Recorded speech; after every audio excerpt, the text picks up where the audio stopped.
I trusted her with everything, our home, our daughters, my heart. But when I followed her to that clinic, camera in hand, I realized the woman I loved no longer existed. It was a quiet Saturday afternoon, and I found myself planted in front of the TV, pretending to care about a baseball game I wasn't really watching. The truth was, my focus was anywhere but on the screen. My wife, Rachel, had just served up one of her signature roast beef dinners, and now she was in the kitchen, methodically loading the dishwasher. I'd glance at the game now and then, but most of the time, when her back was turned, I was watching her. Rachel isn't the kind of woman who turns heads everywhere she goes, but there's something about her, a quiet allure. She's tall, with soft waves of light brown hair that brush her shoulders, and those eyes, hazel and wide, have a way of catching you off guard. There's a look she gives when she's deep in thought that still makes my chest tighten, even after all these years. We've been married 7 years now and we've built a good life together. 2 amazing little girls. Emily, who just turned 5, and Grace, our 4-year-old tornado of energy. Both Rachel and I work full-time, so during the day my mom looks after the girls. After work, one of us swings by her place to pick them up. It's a routine we've settled into. A couple of years back, after Grace was born, I had a vasectomy. We both agreed 2 kids was the right number for us and I was content with that. But sitting there, watching her tidy up, what was really on my mind had nothing to do with our daughters. Lately, I couldn't ignore the way Rachel had been changing.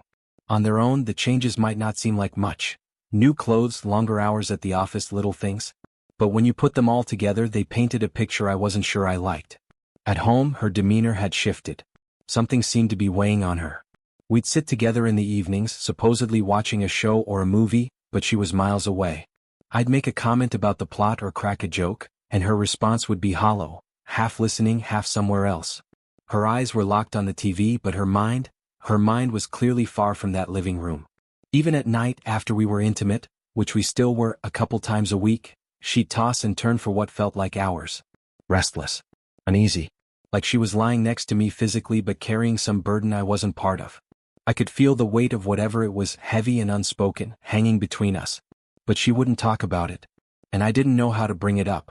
A part of me wanted to just sit her down and ask what was wrong. But I also knew Rachel. If I pushed too hard, if I pressed her when she wasn't ready, she'd just shut down more. So I kept quiet. Watching. Waiting. Wondering what it was that had put that distance between us. I kept hoping that eventually Rachel would come to me on her own, that when she was ready, she'd open up and tell me what had been gnawing at her. We used to talk about everything. That was our thing. No secrets, no walls. We'd built our relationship on honesty, on being each other's person no matter what. So the silence now, it was deafening. And it hurt. Rachel's always been amazing in the kitchen.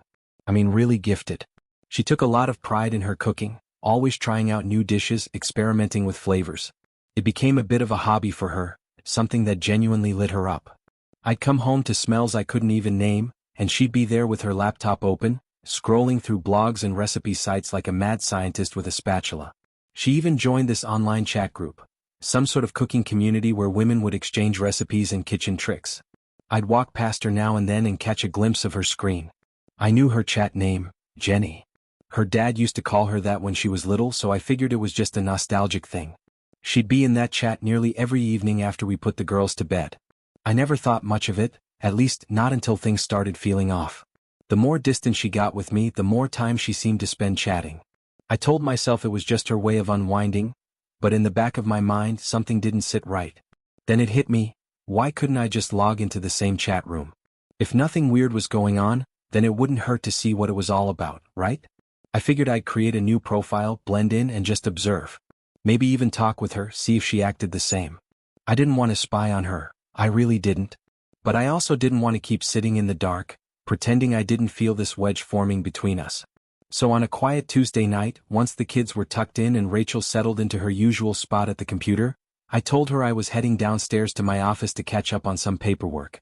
She barely looked up, just nodded and kept typing. I booted up my own laptop, logged into the chat under a fake username, and slipped into her cooking room.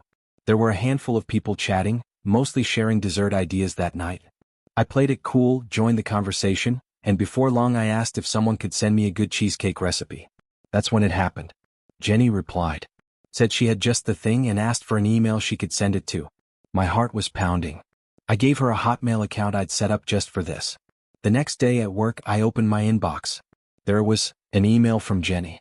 The cheesecake recipe just like she promised.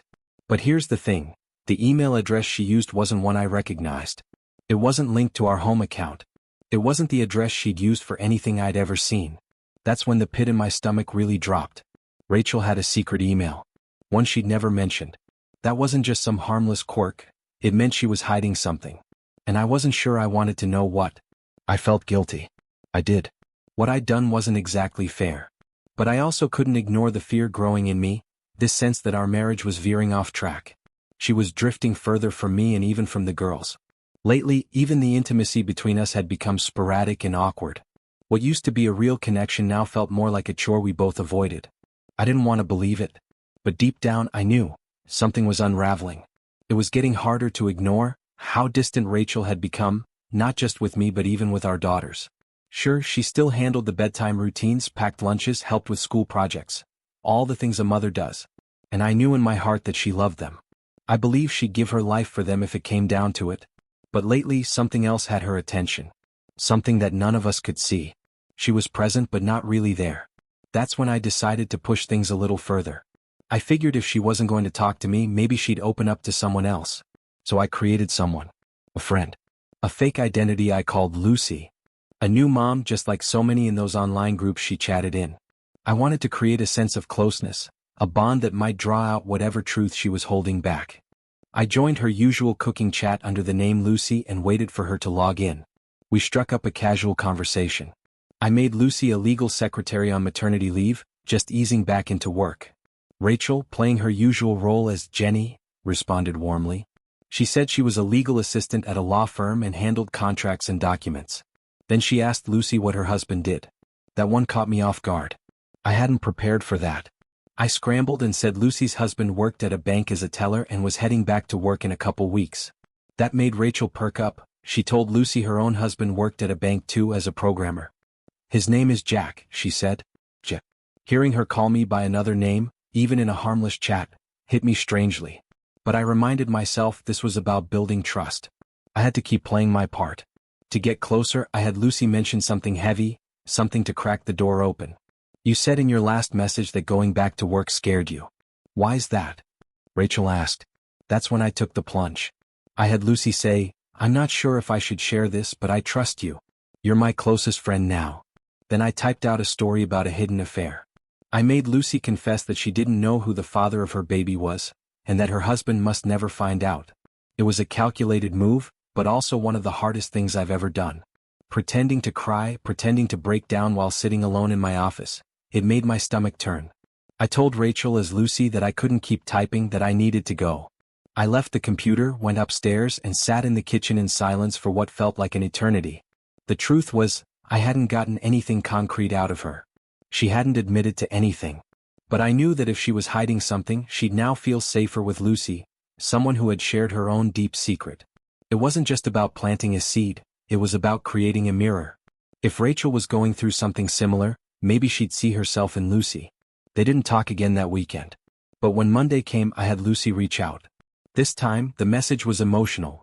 Lucy told Rachel that she'd finally had a long, difficult conversation with the man she'd been cheating with. His name was Roberto. She hadn't spoken to him in months, but she poured her heart out and wasn't sure what was going to happen next. And then I waited. I didn't know what Rachel would do.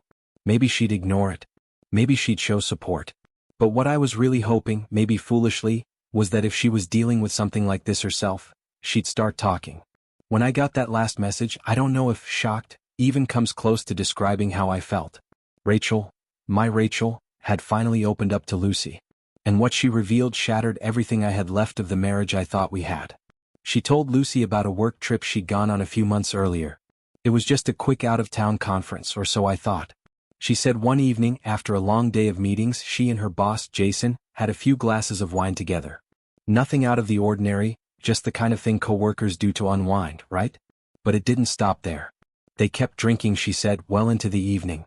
And at some point, he invited her to his room for a nightcap. She went. And from there, it all spiraled. More wine, a few laughs, and then, as she put it, one thing led to another. Before she even realized what was happening, she said they were kissing, touching. He had his hands on her in places that she described with way too much detail for me to stomach. And then they slept together. Just like that. She said she cried afterward. Said she felt guilty. Said she locked herself in her own hotel room for the rest of the night, sobbing. But the part that destroyed me wasn't just that it happened, it was that it didn't stop. Rachel admitted to Lucy that this thing with Jason had turned into a regular affair. They'd been meeting every week at a Hilton near her office. He'd even been sleeping with her at work in his office, sometimes right after everyone else had gone home. Hearing all of it, I felt like my lungs collapsed. Like everything we'd built, our home, our girls, our life together, was now just this elaborate stage for a lie I never saw coming. And the way she described it, it was like part confession, part fantasy. Like she hated herself for it but still craved the thrill. I'd created this character, Lucy, to lure the truth out, to give Rachel someone she could trust. But I never expected her to actually say it. To tell this made-up woman that she was cheating on me. That she had been for months. That she was in deep. At one point she said she didn't think Jason even loved her. That he had a wife and a kid of his own. That maybe he just liked the danger, the thrill of sneaking around. Making me the fool. The guy at home taking care of the kids while he had his way with my wife. Maybe that was the whole appeal for him. I sat there in my office reading her words, and the anger, it nearly overtook me. I wanted to storm upstairs and confront her right then and there. I wanted to scream. I wanted to break something. But I didn't. Instead I sat quietly. My hands were shaking. I stared at the screen, feeling this wave of something else, something colder, begin to rise inside me. Not just rage. Revenge. I knew then that our marriage was over. Whatever was left had just died on that chat log. But I couldn't let her walk away from this without consequence. I wanted her to feel the weight of what she'd done. I wanted her to suffer like I was suffering. She didn't know I knew, not yet. So I started thinking. What could I do that would tear into her the way she'd torn into me? Then it hit me. Our girls, Emily and Grace, were her whole world. The one part of her life she truly gave her heart to without any conditions. If I took them, if I left with them, if I moved far enough away that she could only see them a couple times a year, maybe even less, that would be her version of hell. And that's when my plan began to form. In the days that followed, the anger inside me simmered. It wasn't the loud kind of anger, the kind that explodes. It was cold, controlled, the kind that doesn't fade. I had a plan. I was going to make sure Jason's wife knew exactly who her husband had been spending his nights with. Let her feel the betrayal I'd been choking on. And once the truth was out, I'd take it a step further. Since they both worked at the same firm, I'd find a way to involve the company. Sue them for negligence, maybe even for breaking up my marriage. It sounded crazy, I know, but it felt like justice. But first I needed proof. Real proof. I couldn't just accuse her. I had to get something solid. And that meant continuing this awful act. Pretending to be Lucy, the sympathetic online friend. The one person Rachel felt safe with. I hated myself for what I was doing, but I reminded myself why. I had to know the full truth. I had to understand what broke us. One night, while they were chatting, she told Lucy something that made my stomach knot. "You're not a bad person, Lucy," she wrote. "If anything, I've done worse." She said it helped to talk about it. That no one else in her life could understand. "I used to tell my husband everything," she wrote. "But obviously, I can't exactly bring this up with him, can I?" She even laughed about it. That cut deep. Lucy asked if she thought her husband, me, had any idea. "No," she said. "He doesn't suspect a thing. He trusts me completely." And then she added, "I really do love my husband. I don't love Jason. The sex is amazing, sure, but it's not making love. It's different. It's not emotional. But I can't stop. And I don't want him to find out." It was like watching a slow-motion car crash, with myself in the driver's seat. Rachel wanted both lives. The stability of home and family, the thrill of Jason. She even admitted she wouldn't let me near her on the days after she'd been with him, because, in her words, he would definitely be able to tell. Lucy pushed her. "Aren't you worried he'll start looking somewhere else?" She paused before replying. I could feel the hesitation through the screen. "We still sleep together," she finally wrote. "Just not like we used to. Maybe once a week, if that. But I think he's okay with it. He loves me. I don't think he notices." She thought I didn't notice. But I did. I noticed everything. So that Saturday, I decided I wasn't going to sit in the shadows anymore. I was going to give her one last chance. One opportunity to come clean. Maybe, just maybe, if she told me the truth herself, we'd have a chance to fix this. Maybe we could still salvage something from the wreckage. We were sitting at the kitchen table, coffee mugs between us, the girls playing in the next room. It was quiet. Too quiet. I looked across at her and for a second she smiled like nothing was wrong. Rachel, I said, have you noticed that things between us have changed? She blinked, caught off guard. Our love life, it's not what it used to be. We used to be together a few times a week. Now, it's been nearly 2 weeks. And it's not just the physical part. You've been distant. You're distracted. So I need to ask, because I can't keep pretending not to feel it. I swallowed hard. Are you cheating on me? She froze mid-chew, her fork halfway to her plate. The silence that followed stretched on like an eternity. The moment I asked her if she was cheating on me, something in Rachel snapped. Her whole demeanor changed. Her face twisted, not with guilt, not with sorrow, but with irritation. I could tell I'd struck a nerve, hit something too close to the truth. But instead of opening up, she got defensive. And worse, angry. It's always about you, isn't it? She said sharply. Do you have any idea how exhausting it is trying to be everything for everyone? I sat there, stunned, trying to keep my voice calm. I'm just asking because I can feel something's wrong. I felt it for months. Then she said something that knocked the wind out of me. There are only 24 hours in a day, Nate. I can't spend all of them wiping the noses of those 2 brats. She froze as soon as the words left her mouth. It was like the temperature in the room dropped. Her face changed instantly. She realized what she had just called our daughters. Brats. She didn't mean to say it out loud, but she had. And the look in her eyes told me she knew the damage was done. I didn't yell. I didn't flinch. I just got up and left the room. That night, after she went to bed, I couldn't sleep. I sat up, turning everything over in my mind.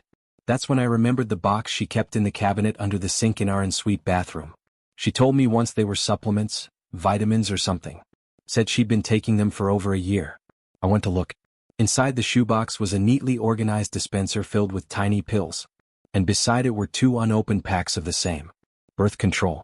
She'd been on them for a year, right around the time her affair with Jason must have started. She never told me. And she wouldn't have needed them if she were only with me. After all, I'd had a vasectomy. If she'd gotten pregnant, there'd be no way to explain it. No one to blame but herself. So she made sure that could never happen. I stared at the dispenser in my hand for a long time. And what I felt wasn't sadness anymore. It was rage. Pure, focused rage. I didn't feel like a husband anymore. I felt like a fool. A puppet kept in place by convenience while she lived a double life. I carefully put the pill back in its place and closed the box. The next morning, I packed up our daughters and brought them to my mom's. I needed space to think. To clear my head.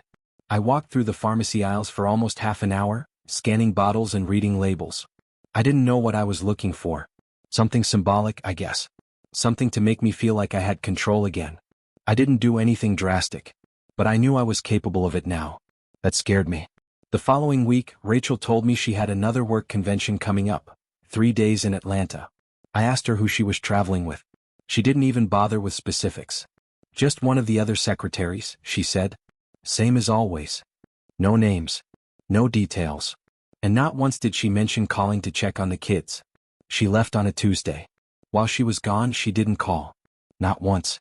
Not even to say goodnight to the girls. Oddly enough, Emily and Grace didn't seem to notice. They didn't ask for her. They didn't even seem to miss her. And that hit me in a way nothing else had. Because it meant they'd already adjusted to her absence. It meant they were used to her not being there. Just like me. On the second day of Rachel's trip to Atlanta, I found myself alone in our house, pacing through the silence. I had spent hours reflecting, angry, confused, hollow. And that night I picked up the phone and called her. She answered casually, her voice distant and dry. She talked like nothing was wrong, like everything was normal. But everything wasn't normal. Not for me. And not for us. I hung up not long after. And that's when the thoughts really started to spiral. Over the years, I had come to see our intimacy as a kind of unspoken promise between us. Something sacred, something safe. I never said it out loud, but deep down I believed it was a part of our bond, our life together. And now, looking back, every time we were together physically, I wondered, was she just letting me touch her out of pity? Was I merely borrowing time with a body that now belonged to someone else? Because that's what it felt like she'd handed herself over to Jason entirely. Maybe she didn't even realize it. But I could feel it in the way she looked at me. I wasn't her man anymore. Not in the ways that counted. I was second place now. There was a night before she left for Atlanta when we were intimate. And for a moment I let myself believe we still had something real. She did things that night that caught me off guard, things she hadn't done in a long time.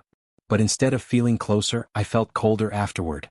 I kept asking myself, what's wrong with her? That performance, was it guilt? Or was she just mimicking something she'd learned from Jason? Whatever it wasn't love. Not the kind we used to know. And I couldn't forget what I'd done. The pills. Ever since I swapped them, I'd been checking her dispenser daily. Watching. One pill vanished each day like clockwork. Once she finished one pack, she opened the next, and I made the same switch again. I knew it wouldn't take long. Eventually, the truth would come crashing down. And when it did, she'd realize that her careful, hidden world was about to unravel. All the lies. All the stolen hours. It was going to cost her more than she'd ever imagined. I didn't take any pleasure in what I'd done, not really.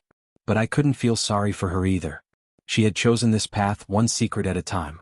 She had ignored every chance I gave her to come clean. That night, I went down to the basement and logged into the chat again. Lucy, the friend she trusted more than anyone. Rachel was online, already mid-conversation, typing away. And she didn't hold back. She bragged about her trip. She told Lucy how incredible it had been to spend 2 nights in a hotel bed with Jason. Said they barely slept because they were too busy enjoying each other. I read her words in silence, each one landing like a hammer blow to the chest. Then, on a whim, Lucy asked, "Would you ever leave your husband to be with Jason?" I didn't know what to expect. But Rachel surprised me. "No," she wrote. "I love my husband. I could never leave him. When I'm with Jason, it's not love. It's something else. I can't explain it." And for a brief second, I felt something I hadn't in weeks. Confusion. A flicker of hope, maybe. But that vanished with the next line she typed. "I'm planning to take a few days off soon. I told Jack, that I need to go visit a friend. But really, I'm going to recover after the abortion." I stared at the screen. My hands started to shake. Abortion. She never told me she was pregnant. She never told me anything. I printed everything. Every chat log, every message, every word Rachel had shared with Lucy. I needed it all in black and white, evidence, something I could hold in my hands. And what I had wasn't just personal, it was legal. It was strategy. Red River was about an hour's drive from where we lived. The day after she mentioned the abortion in the chat, I took time off work and drove there myself. I walked into the clinic, my hands slightly trembling, and calmly told the receptionist who I was. "I'm Rachel Simmons' husband," I said. "She has an appointment scheduled here on the 14th. Can you confirm that?" The woman looked at me warily at first, then checked her screen. She nodded. "Yes, it's scheduled." "I need it in writing," I said. She hesitated. "I just need a confirmation letter with your stamp. I'm not asking for details, just confirmation." Eventually, I walked out with what I came for. A document that confirmed it all. She hadn't lied to Lucy.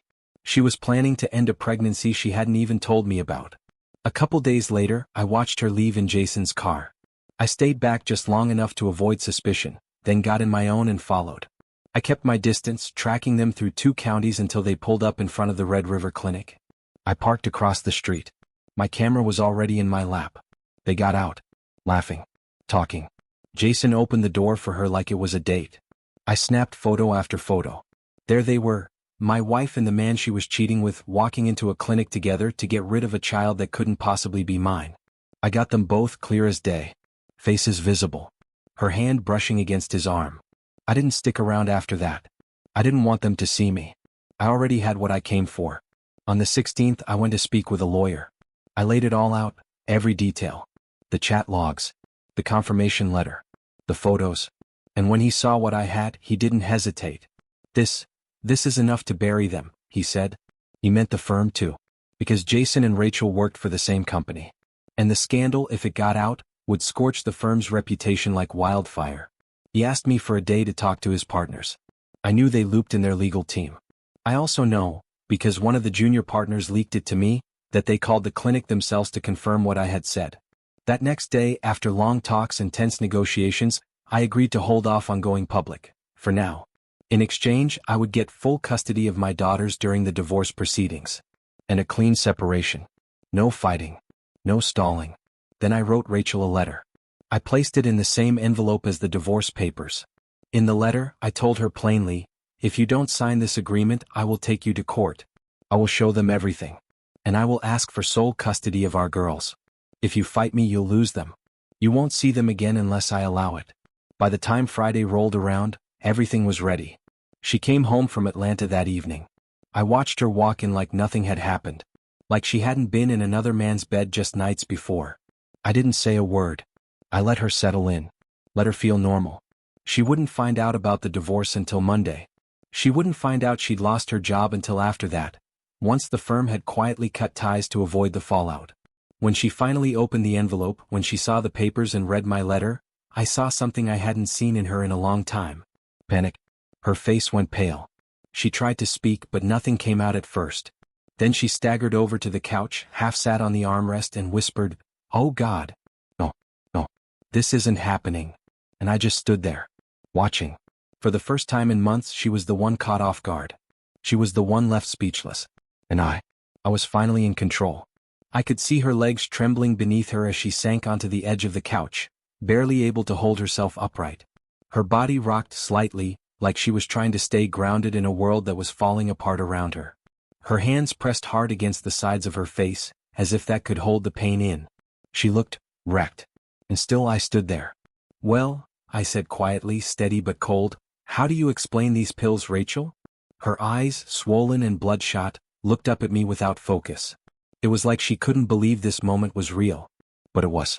I made sure of that. "Tell me how you can stand there and say you love me," I continued, "when you've been lying to me for, what? A year? More? You broke your vows, Rachel. You didn't just betray me, you betrayed our daughters." Tears were spilling from her eyes now, full streams tracing down her cheeks. "I'll tell you everything," she whispered. I hope you'll understand." "Understand?" I scoffed. "There was never any love between Jason and me," she said, almost begging me to believe it. "It wasn't about that. It just happened." Her voice cracked. The weight of her shame was settling on her shoulders like bricks. "We need to talk," I said, pulling out a chair. "You've got a lot to explain." She hesitated before taking the seat across from me at the kitchen table. She kept her eyes down. Her face looked like grief itself, like she'd aged 10 years in a day. "Nate," she said softly, "what are you going to do?" I looked her dead in the eye. "You don't want to lose me? That's what you're worried about now." I shook my head. "Do you remember how many months I tried? How I held on even when you were pushing me away every single night? I wanted you, I needed you. I would have done anything. I would have kissed the ground you walked on just to feel close to you again." Her lips quivered, but she said nothing. "But no," I continued. "You were too busy saving yourself, for him." She opened her mouth to speak, but I didn't want to hear more. I stood up. "Enjoy the weekend," I said. "It's your last one in this house." That Monday everything came down. She walked into work, still trying to hold herself together, and was served with the divorce papers. Minutes later, the president of the firm called her in and informed her that both she and Jason were being let go, effective immediately. They were done. I had already filed a restraining order by then. She was no longer allowed to come home. She did call me around noon. Her voice was thin, almost unrecognizable, devastated. She asked to talk, pleaded. I told her I was sending her clothes to her mother's house. "You have no business coming back here," I said before hanging up. But then came another blow. My mom, who'd been watching Emily and Grace for me while I worked, was diagnosed with cancer. She called me, voice soft and cracked, saying she could no longer care for the girls on her own. I didn't know what I was going to do. Not with everything happening at once. Then Rachel called again. Her voice was careful, unsure. "Nate," she said, "I heard about your mom. I know you're overwhelmed. I just want to help. I'd be willing to take care of Emily and Grace during the week, if you'll let me." I paused. Not because I believed she deserved to, but because the girls didn't understand what had happened. They didn't stop needing their mother just because I stopped loving her. "I don't know what to say," I admitted. "Do you really think it's a good idea?"